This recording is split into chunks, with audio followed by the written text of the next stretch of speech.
Yeah, Reese, what are we talking about today? So for the very first episode of Canada is Boring. Whoever's editing this, can we please have a drum roll? That's me. I will. For the very first episode, we are going to talk about Canada's greatest daredevil. So, have you seen Toy Story 4? I have, yes. Do you remember the Canadian? I do remember the Canadian daredevil voiced by Keanu Reeves. Yeah, I do actually. Yeah. So he was obviously a copy of Evel Knievel. Right. They were like, "Hey, let's just do a Canadian version of Evel Knievel." But Canada did have its own Evel Knievel, a man named Ken Carter. Do we have new music? Yeah. I haven't heard it. Show. Can you play it for me so that I can actually hear it? I know it'll go into the edit. You're gonna have to listen to the episode. I'm gonna literally have to wait for you to edit the show for me to listen to the new intro. No, I'll send it to you. I can give you some false sense of input. So I can just pretend that I've heard it and react that way? Yes. Okay. Okay. 3, 2, 1.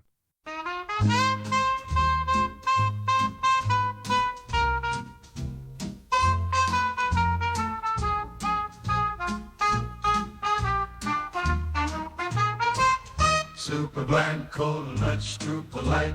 A place that's excitement, kryptonite. You may fall asleep with no warning.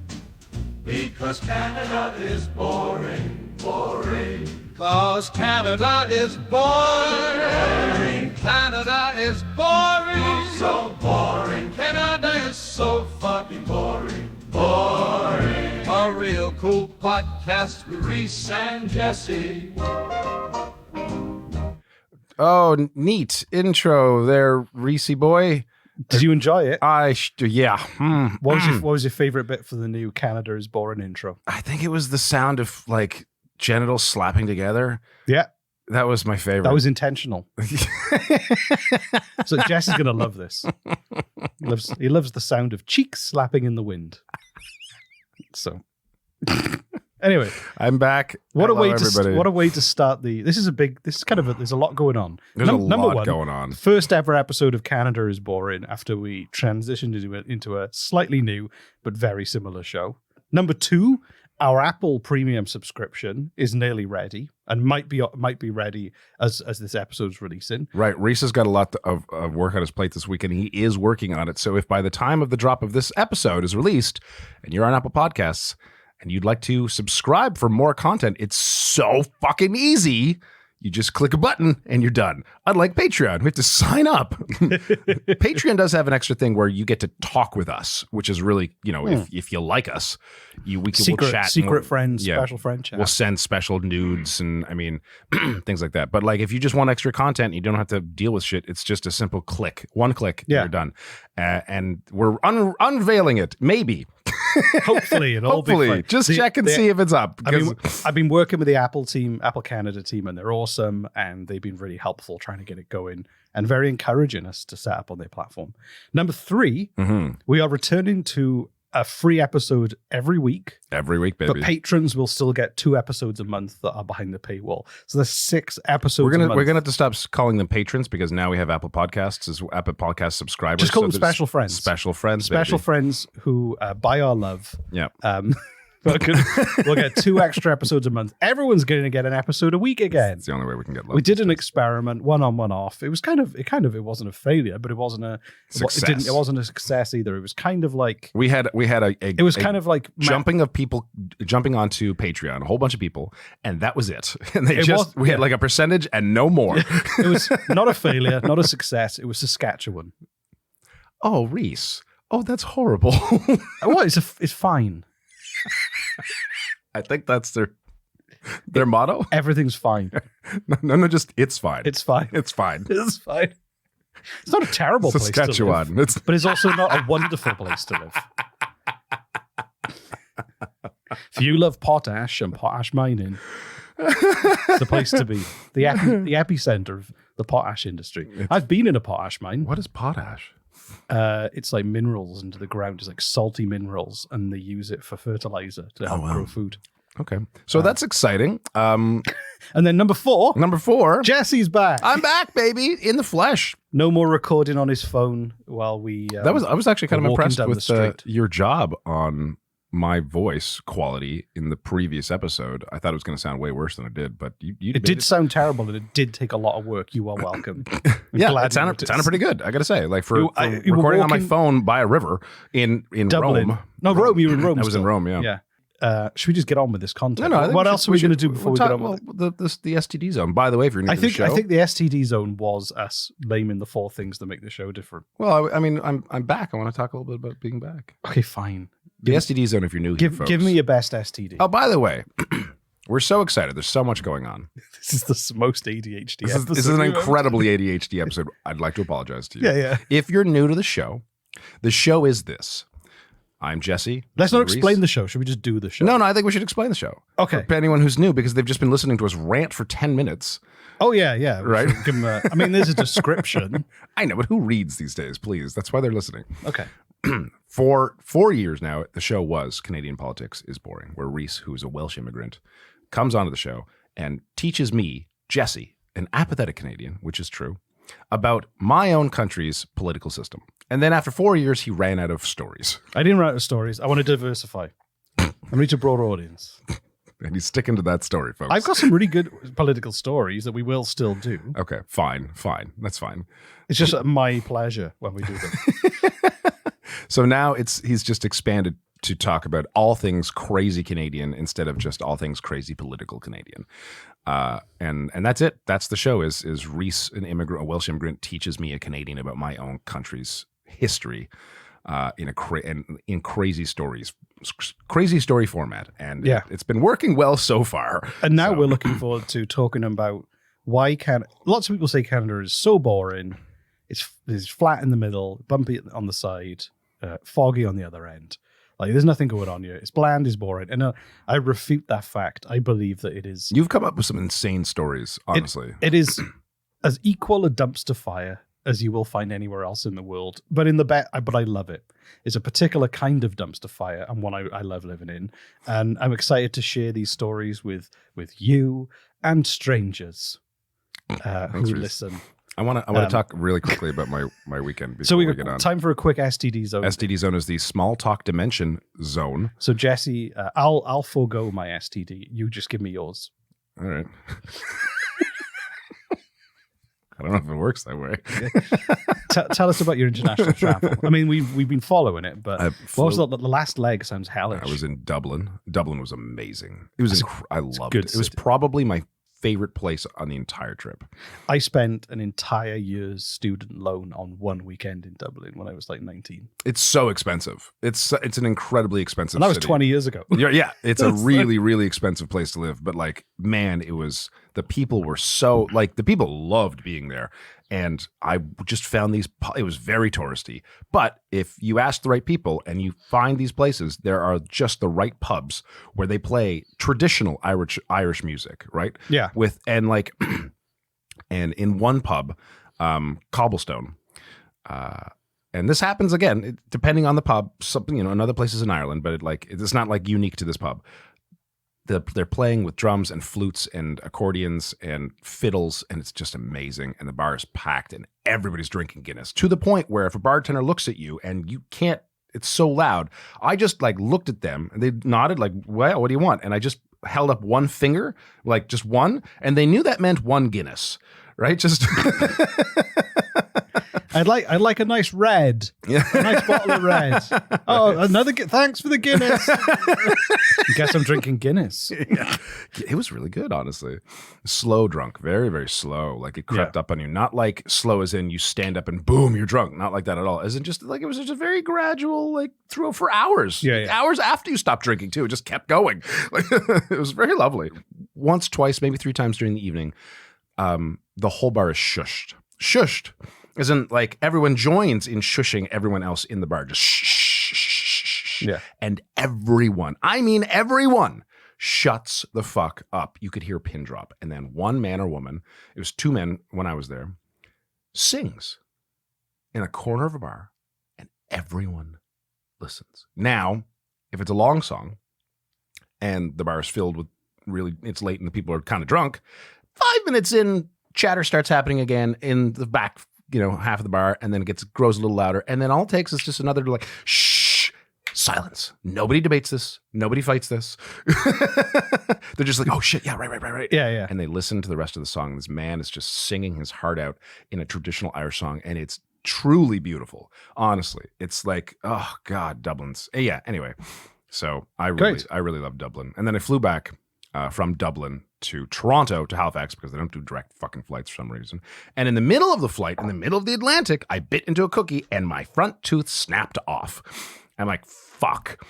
Does it like happen? Is it supposed to? No.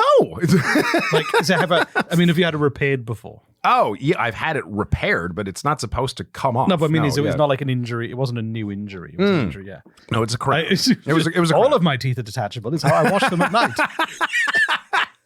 I put them in the dishwasher and I'm good to go, fresh for another day.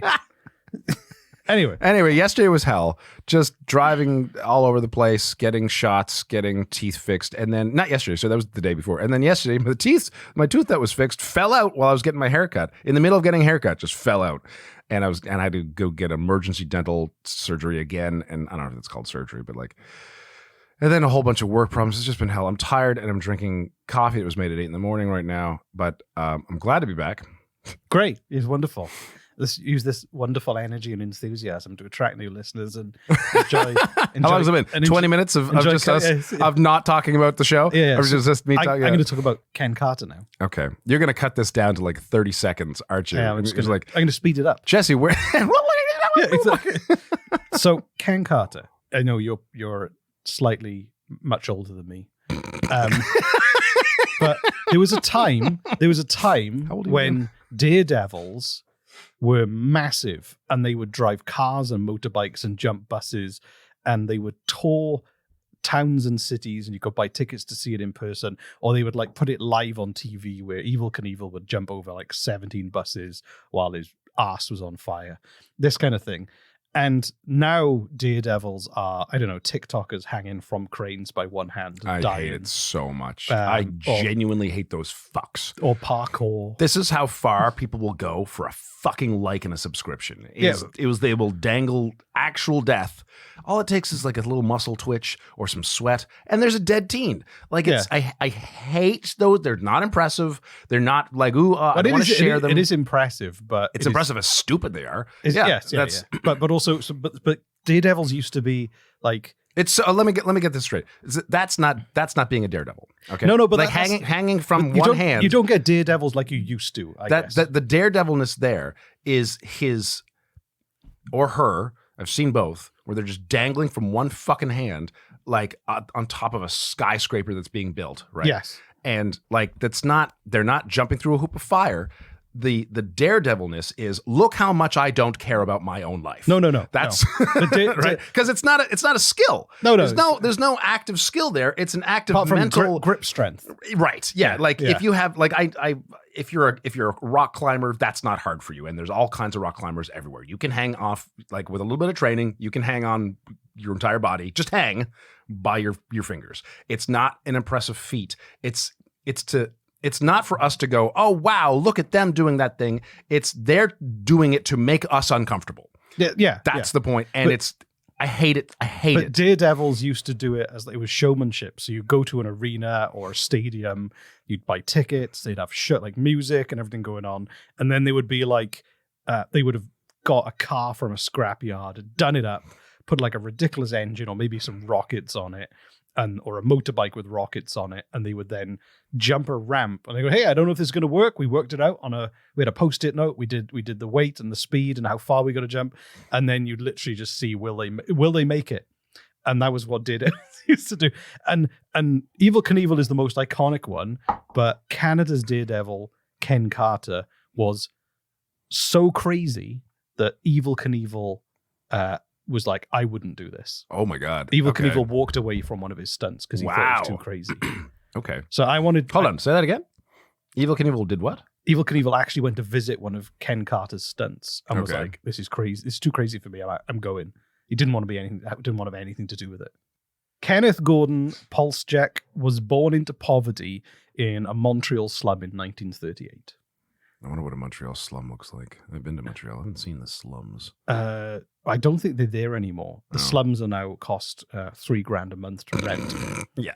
So Montreal is one of the last places in Canada, and this is not to have confirmed. slums? This is not confirmed. This is my own personal observation, that does not have skyrocketing give it time. rents. Yeah, I know, right? Like, this is, you want a place in Montreal, get it now. Now you've said that, it will. Exactly. Now they found out. Yeah, cut that out. Yeah.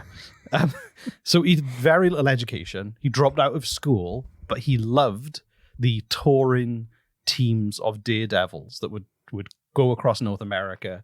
You know, you'd pay like probably at the time $1, and you go in and you watch like motorbikes and monster trucks. Oh, what year was this, by the way?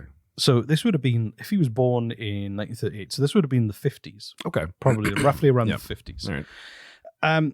So he essentially was, he ran away and just started traveling around with these teams of daredevils as a kid. Like, they invited him to join. Well, I don't know. They were like, hey, he's the amazing kid. Look at him. He's not old enough to drive, but he's going to go over a ramp, kind of thing. I imagine. Kind of like I was invited to join the circus, but I was too old. Instead of he was invited. Exactly. So he kind of like, he grew up. I got rabies. That's what stopped me. Exactly. So his adolescence was all about kind of life on the road, fixing cars up to make them like stunt worthy, doing that's stunts, awesome. fixing them again. That's really cool. So he was immersed in this culture that doesn't really exist anymore. I'm curious about that. Why that is? People have the internet now. Yeah, I guess. Oh, I took my Monster Jam. I took my kids, my son. The others are too young to Monster Jam. Have you seen that? Monster trucks, they crush things and race each other. I've never found that entertaining. One monster truck was a school bus, and it was called Higher Education. And I thought it was funny. I don't know. I'm just not interested in watching cars smash into other cars. I love it. I think it's great. Yeah. Banger racing. Have you seen that? What is it? They do it in the UK. You buy a car that barely runs, and then you race around a track, but you're allowed to smash into each other. Okay, that actually sounds kind of like adult go-karts. Yeah, but your car is falling apart as you're driving it, and you're trying to make other people's cars fall apart. It's a bit like Mad Max. So, wouldn't that be like extremely dangerous? Like, you take the glass out the windows and everything. Yeah, but you're still getting hit by cars constantly. Yes, going full speed. Yes. I don't think and I think you have to take the airbags out and stuff as well, because obviously you hit someone, the airbag goes off. Do people break their bones? Yeah, but that's like, why else? Like, you can't. The world today, everyone's afraid of risk, but daredevils like this, they thrive in that risk. Okay, they love the adrenaline. So that's a daredevil. That's a today's version of a daredevil. Yeah. So he told. I'd watch that. He eventually became. I'd watch stupid people break their own bones. Yeah, sure. So it eventually became a solo act, touring North America, and he was known as the Mad Canadian. Okay. Which is a good name. He changed his last name to Carter because North American audiences would find it easier to pronounce. What was his name again? Pulse Jack. Polsjek. What I think it's Polish, I think. Okay. I think it's Eastern European. Anyway. So because he became the Mad Canadian, and what they would do is they would go to a new town where the show was, go to a junkyard, find a car, and then he would like drive that car off a ramp and smash it up or do a stunt in it. Okay. Or just keep wrecking cars as he kind of toured around. Right. There is an amazing documentary. And he got paid to do this. Like, this is that was his job. That was his job. Life on the road. That sounds fun, honestly. Like, well, but the other thing as well is like, I'm changing my tune on this whole stuff. Exactly. This whole car thing. So smashing up cars. But there's an amazing NFB documentary called Devil at Your Heels. It's a documentary. Nice shout out to the NFB. For those who don't know, you could watch it for someone's put it on YouTube. Do you know explain what the NFB is to our listeners if they don't know? No. Do you know what the NFB stands for, Reese? No fucking bats. National Film Board. No, you had it right the first time. Yeah. There's no fucking bats. The National Film Board of Canada. Yeah. Right? So that what do they do? Make films. There you go. That's they fund films. It's more like heritage based. It's more very Canadian. Yeah. Sort of. Well, this is if you like that era, and they're free to watch. They are. Yeah. It's on YouTube. I think they have their own website as well, but like, sure, What- they probably I just don't put- care. I you don't care. We're Canadians. We're trying to. Okay, anyway. Okay, yeah, fine. search The Devil at Your Heels, and is a feature-length documentary that followed him as he's preparing for his biggest, most epic stunt. Okay. And it's him. You see him turning up at a town, going to a scrapyard, finding cars that haven't like rotted through that you can use, and then testing, then doing them up ready for the show. I think we're gonna watch this. You should. It's on YouTube. What's it called again? The Devil at Your Heels. The Devil at Your Heels. So, like, for Okay. instance, he finds a 1964 Chevy, and then he goes airborne off a ramp over a line of old cars, but he lands on top of the cars. He doesn't quite clear them. Oh no. He sprains his ankle, and then they have to cut him out of the car, but he insists on give me the microphone. And then he's like, I'll be back here tomorrow to do it again, kind of thing. He's like a showman. So he's like, it's that whole thing of, I'm okay. Yes, they cut me out and I can't walk and I'm on a stretcher, but I promise I'll be back and I'll do it properly. Has he actually broken bones and stuff like that? Oh yeah, they always break bones. They always break bones. Always. All those daredevils break bones. No. Imagine sorry. if you. I thought you meant he always breaks bones every single time. Imagine if your job is to be in a car crash every day. Okay, fair. Yeah. Your bones will not like you. Exactly. Yeah, Yeah. fair enough. Okay, Yeah. so hold on. I just gotta do you know how much money he made? Not a huge amount. But do you know how much? Or are you guessing? No. I mean, Evel Knievel made a lot of money, but he was known around the world. Right. Ken was The Canadian version, which is Ken was the devil at his heels. He was nipping at his heels, kind of thing. So, and that's interesting because Evel Knievel did his stunts on motorbikes, right. and Ken did his in cars because he wanted to differentiate himself. Just picture you're working at a desk job, okay, for 20 years. You hate your life. There are people like this. I was one of them. I'm working in Calgary, working at a desk job every day, 9 to 5. It was the most mind-numbing. Now, the company was really, really nice. I don't want to throw them under the bus. They were a really nice company, but the job was mind-numbing. You don't seem like the kind of person who's suited to an office. I'm really, environment. really not. No. Not at all, no. The HR department would hate you. Oh, buddy.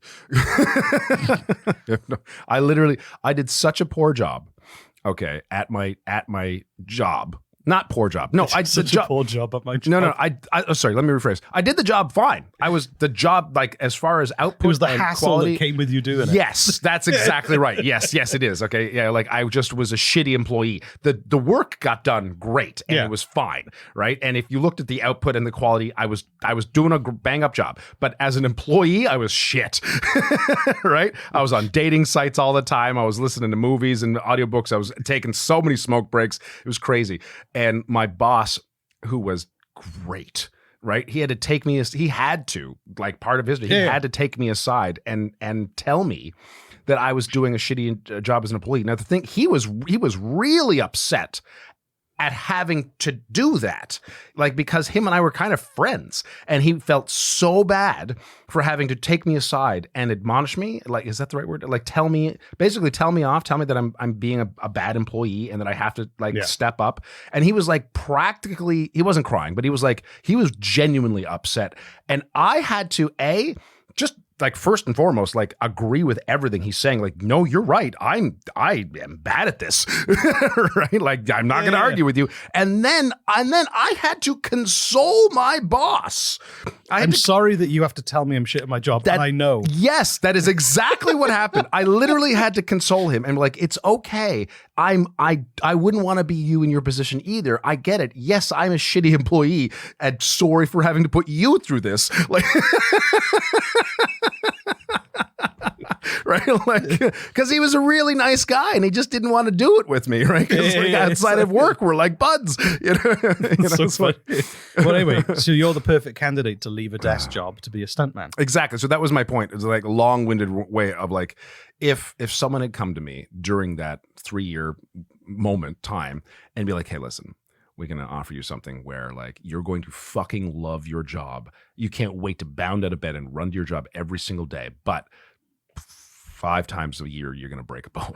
I think it's probably more than 5 times a year. You think really? Yeah. Oh my God. So what happened? Would you take that deal though? No, you're not. If you were also in the, okay. Yeah. I think you know the mentality I'm going. I do know the Yeah. mentality. Yeah. Would you, if you were in that position? I think that It depends. If it was like always my dream to do that, then without a doubt I would do it. Well, duh. But But like, then- no, But then I don't know. Would I quit a secure government job behind a desk? have you ever had one? A secure job? A secure government, boring 9 to 5. I graduated from film school. I worked at the BBC for a year, and I always wanted to work there. Mm. And it was a stuffy British institution, and I left within a year, and I've never worked for anyone apart from the 10 months when I arrived in Canada and I needed job security, but Oh, I yeah, only that's- lasted 10 months. Was that only 10 months? I thought it was long. I only lasted 10 months. We both know who we're talking about. So, We like, won't mention it. We almost he who shall not be named. Anyway, I remember just briefly, just with that company. that's how we met. We met Yeah. working at that place. When I was working there, and I was just so depressed working there. And Reese comes in. He's all like bright-eyed and bushy-tailed, and he wants to meet everybody. And he wants, as soon as he comes in to the door and introduces himself, I knew right away, like, okay, we're going to be friends. I could tell immediately, right? And then he wanted to take everyone to lunch individually and get to know them. I'm like, that's really sweet. And he took me to lunch, and we just had some pizza. And I swear to God, Reese, I did everything in my power to not badmouth the company. You just flew your entire family across the Atlantic to join. I didn't fly. That was the thing. They thought that I'd flown across the Atlantic to work for them, but I hadn't. I'd flown across the Atlantic to build a new life in Canada. Oh, okay. They just so happened to be my first job. So, anyway, let's talk about Yeah, I'm sorry, dear listener. I'm back home in Halifax, and like being in person with Reese is exciting because I get to chat about like stuff, and it's different than over the energy phone. is different. The energy is different, and I just want to chat with my buddy.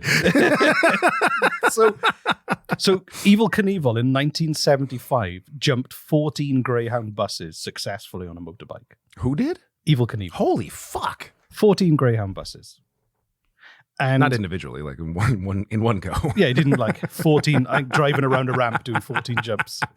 Everyone's like, by jump 10, they're like, oh, should we go? Okay, fine, yeah. Yeah, should we go to a hot dog? Like, so Ken was like, I need to do something more epic than this. And his plan was to build a jet-powered Lincoln Continental Oh my God! and to make it jump a mile over the St. Lawrence River. Please, for the love of God, tell me you have this on video. There is an attempt on video, yeah, in that Do film. you have it? It's in that film. You gotta watch the. I want to Go watch the film. All right. So He's gonna jump the what? Sorry. St. Lawrence River. So he was going to jump from Canada and land on Ogden Island in New York. Okay, I was gonna say that river is a different widths. The width he was going to do, it would be a mile-long jump in a rocket-powered Lincoln Continental, which is an interesting choice because that's a fucking heavy car. I would be. It was also over an active shipping lane. So, okay, first off, my thoughts on this. I'm not sure that this is physically possible.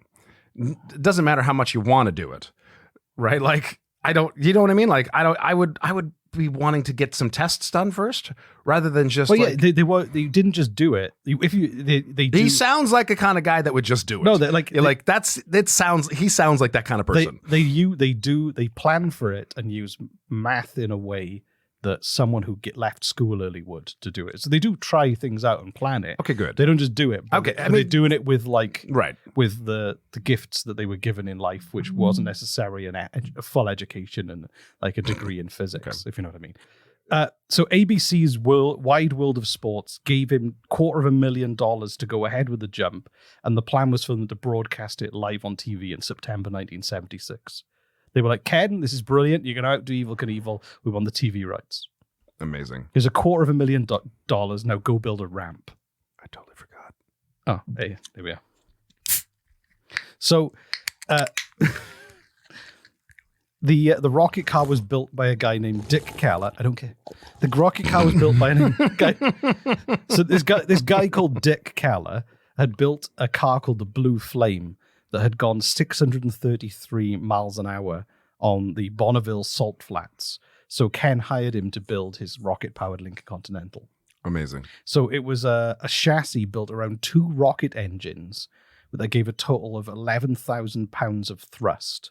And then they built a fiberglass body for the Lincoln Continental and put it on top. And it even had little wings on the side. Wings? Little tiny stubby wings. My immediate thought is not how is this car going to launch itself a mile over the river. my immediate thought is, how is it going to land? Well, you got to watch the documentary. exactly. But there was no plan for the landing. He was going to just launch himself off the ramp. But there was a parachute built into the trunk. So the idea was he was going to launch himself, and as he was getting over the river, hopefully, like, do the parachute, and he'd come down. And then he would just dangle down, face down, and land that way. Yeah. And hopefully steer himself down.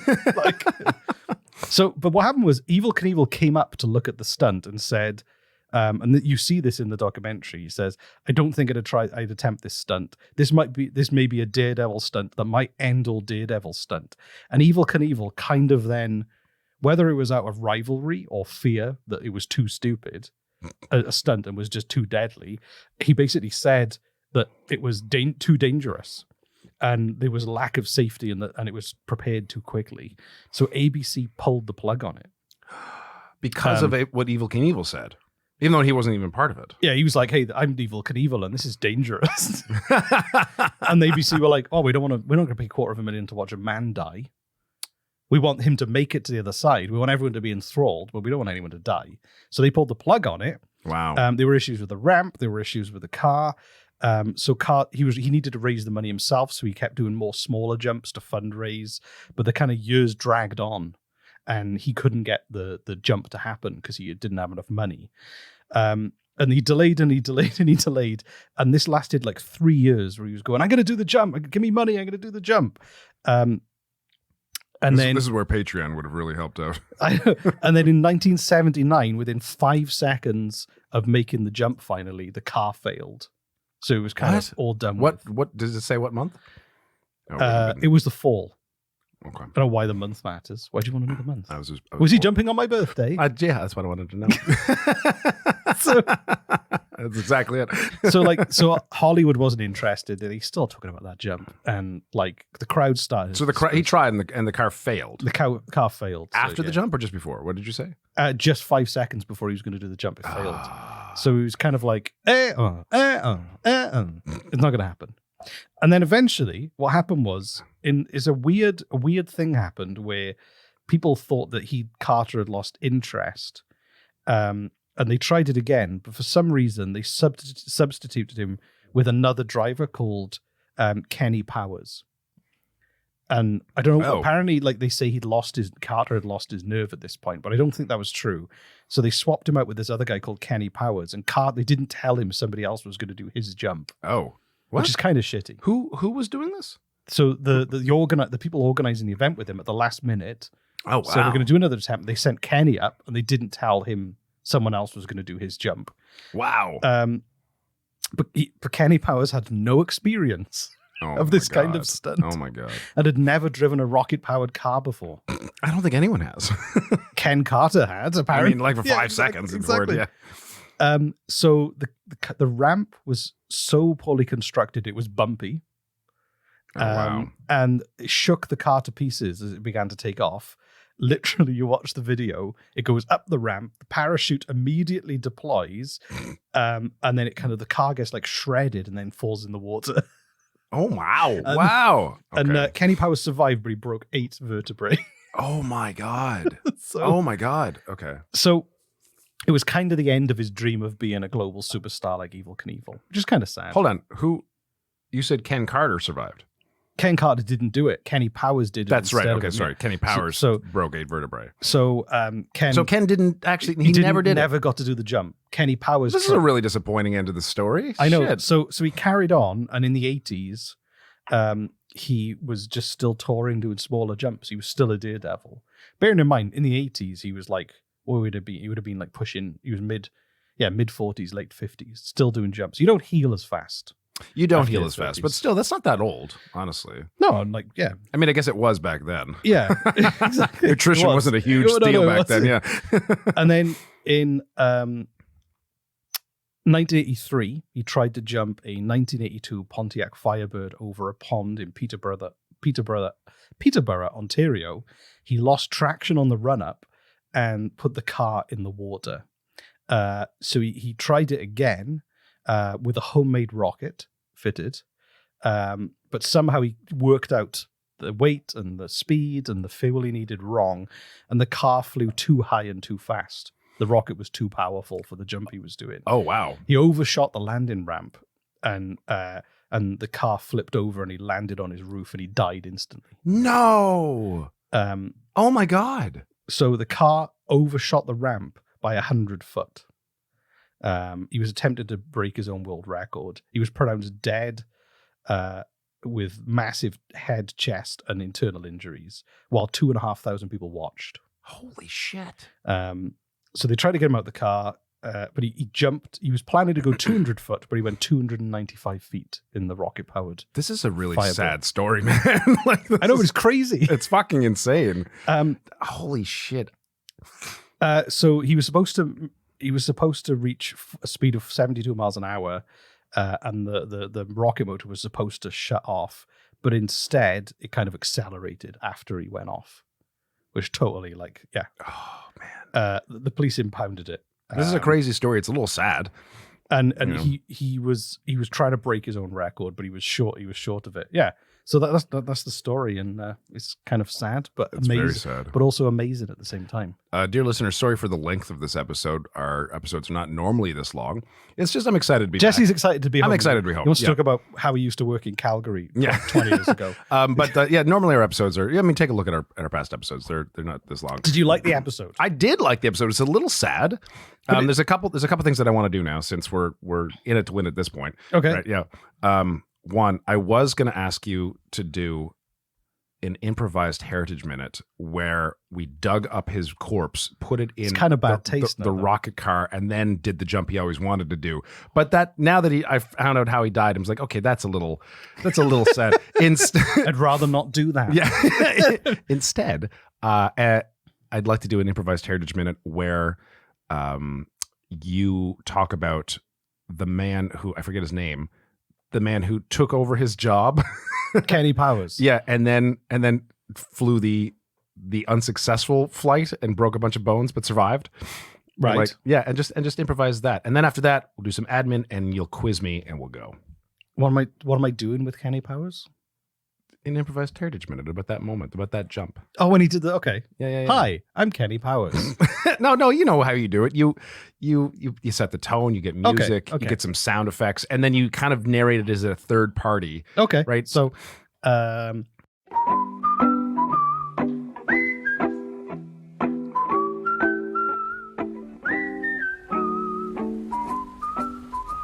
soft breeze blew over the shores of the St. Lawrence River. The river marks a beautiful boundary between America and Canada, but one man was about to steal somebody else's thunder and bridge that distance in a rocket-powered Lincoln Continental. Kenny came out of his tent, which is where it was kind of like a VIP area for stuntmen, and stunt women, but it was the 70s and there weren't any stunt women allowed, probably. He smoothed his mustache over his top lip. That's what he did before. It was his little routine before he did his stunts. Yes, he'd never driven a rocket-powered car before. Yes, he was inexperienced. And yes, he was going behind Ken Carter's back to do this. But he didn't give a fuck. He was going to get paid, and he was going to go down in history as the man who did one out over on Evel Knievel. He got strapped in the car. He French kissed the mechanic against his will. Could have been the last kiss he ever had, so he didn't care. And he started to press all the different buttons to warm up the rocket. He looked up the bumpy, rickety ramp that had been made by the leftover wood that you see at the lumber yard that is too bent for anyone to use practically for decking or any other purposes. But it was fine for this ramp, and it was cheap. He pressed the button. He felt the pressure as his body was pushed into the back of the seat as the car started to take off. He immediately shits his pants and blacks out. Kenny awakes in a hospital bed. Hold on, in that order? Kenny awakes in his... He shit himself so hard he lost consciousness. He awakes in a hospital bed. We've all done it. Ken Carter is stood there, angry, looking at him. He throws his hospital food at him, And then Kenny powers us to relearn how to sit up in his own bed. The end. Yay! How was that? I really love this new thing that we do. Okay. So that was the end of almost the end of our show. We got some admin to talk about, and then Reese is going to quiz me and quiz you and see if you can follow along and see how well you were paying attention. So Jesse, Yes, Reese. what was Ken Carter's nickname? We do admin first, remember? No, we'll do the quiz first. We do the quiz first. Let's do the fun thing first. Yeah, but that's why we put it at the end so that people listen to the admin. Stop teasing them. So we came up with this structure No, a while ago. Do the quiz. So All right, fine. what was his nickname? People are just going to skip the admin at the end. What was his This is nickname? funny. What was his nickname? Whose nickname? Ken Carter's nickname. Question 1. What was was- Ken Carter's nickname? Oh my God, what was it? Was it not? I don't want to just say the Canadian Daredevil. That's not right. Oh my God, I don't know. The Mad Canadian. Oh, I don't. What was the name of the NFB film about him? You know what? I wasn't paying attention. The This Devil at entire Your episode. Heels. This is not a great. I've been saying you should quiz me, and I realize I haven't been paying attention that well. What car did he die in? Oh, was it a 1978 Chevrolet? No. Okay. 1982 Pontiac Firebird. That wasn't even remotely close. That was the worst quiz you've It was ever done. horrible. So admin, It was awful. we're still moving things over. So the website is still CanadianPoliticsIsBoring.com. I do have the domain CanadaIsBoring.com and .ca. I'm trying to work out how to redirect it. And you can email us, CanadianPoliticsIsBoring@gmail.com. Go to patreon.com/CanadianPoliticsIsBoring, which I still need to change over, or subscribe on Apple from premium content. And Are we reducing the price on Patreon as well? yeah, why not? Sure. We're Cool. gonna try. We're gonna Whatever reduce- it is now is going to be slightly less. Yeah. And also, we'll Just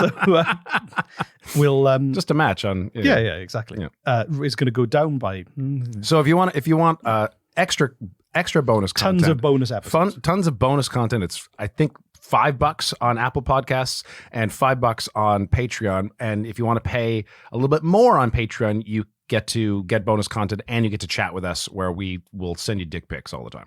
It's really fun. Yeah, you'll love it. Yeah. Just helicopter dick pics. And then just what are they called? Stories, Instagram stories of helicopter dicks. Yeah. Anyway, and the last thing I was going to say was if you don't have enough money to support us financially and you like the show and you got through it, please leave us a review. Honestly, it helps. That helps. It really You does. can do reviews on Spotify and you can do them on Apple and other things. Or if you don't have the ability to leave a review, just send us an email to let us know that you liked it. Yeah, we got an email recently. You want to read it? Do you want to read it? No, we've done enough now. We need to move on. Okay. Well, it's just when people take the time to write us, we should acknowledge it. No, because I know which email you're talking about. You don't want to talk about that? No, it's fine. We'll talk about it again. Okay. Listen, everybody, thank you so much for listening all the way to the end of the show. I've been Jesse. This has been Reese. This is Canada is Boring, our new show. I'm excited. Our new old, same as the old show, but it's new. Exactly. So yeah, we'll see you next time. See you next time. See you next week. And remember, if you do want to be a daredevil, just make sure that you work out your rocket mathematics properly. Elon Musk should give it a shot. I feel like if anyone has a good chance at being a successful daredevil in his 60s, I'm assuming he's in his 60s. I don't know. I don't know. He's like billionaires these days. They have weird treatments to make themselves look younger and stay young. So he's probably 80. I mean, I get it, but he just looks like melted ice cream at this point. But it's, I'll give it. That's fine. Yeah. I mean, his brain has turned to melted ice cream. So his face matches his outlook on life. Anyway, see you soon. See you soon. Superman cool, they much too polite. A place that's exciting with kryptonite. You may fall asleep with no warning because Canada is boring, boring. Because Canada is boring, boring. Canada is boring, so boring. Canada is so fucking boring, boring, boring. A real cool podcast with Reese and Jesse.